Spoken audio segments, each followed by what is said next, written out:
G'day new starters, we're back again. The first time that I ever rode a really scary ride was at the Ekka, and it was the Zipper, a terrifying ride where you were strapped into a seat and a cage was bolted around you, and the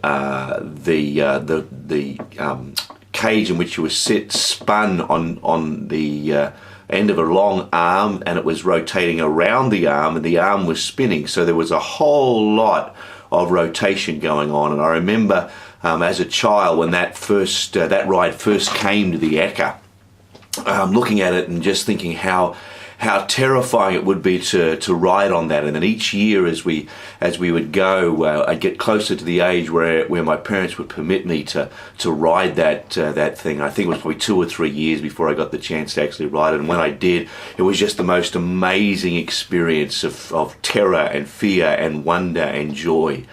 The Ekka, what we call in Queensland the State Fair, which is the Brisbane Exhibition, which is where the name Ekka comes from, is a big part of the memory of my childhood. It's one of those annual events that we went to and looked forward to and anticipated. And it came during school holidays, and it was just a terrific event in our lives.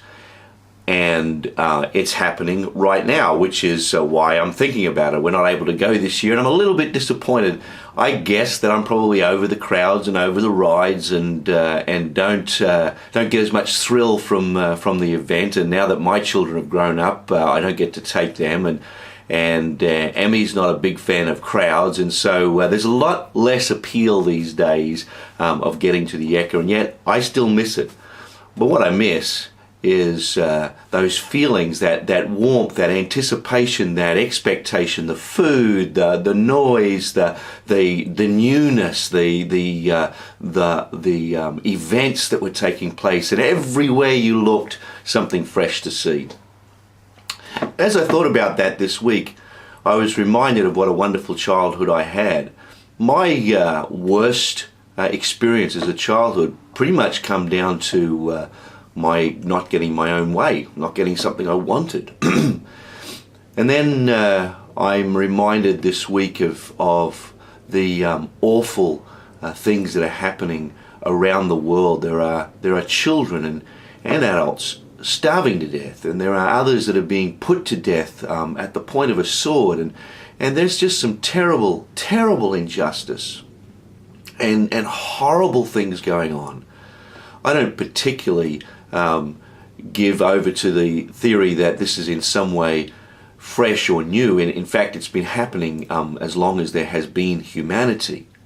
But here's one thing I know: God hates it. Most of the time when I'm thinking about what I want to speak at in these videos, I'm really looking at the processes of an engaged faith that is transformational in our own lives. But this week, I'm just reminded of how important it is for people of faith to be committed to the things that God is committed to, and that is a fair and just and safe world. In fact, in the book of James, one of the things that James says is the evidence of a pure religion is looking after widows and orphans in their distress. And we see in the words of Jesus how much he cared for children and wanted to be able to impact their lives positively.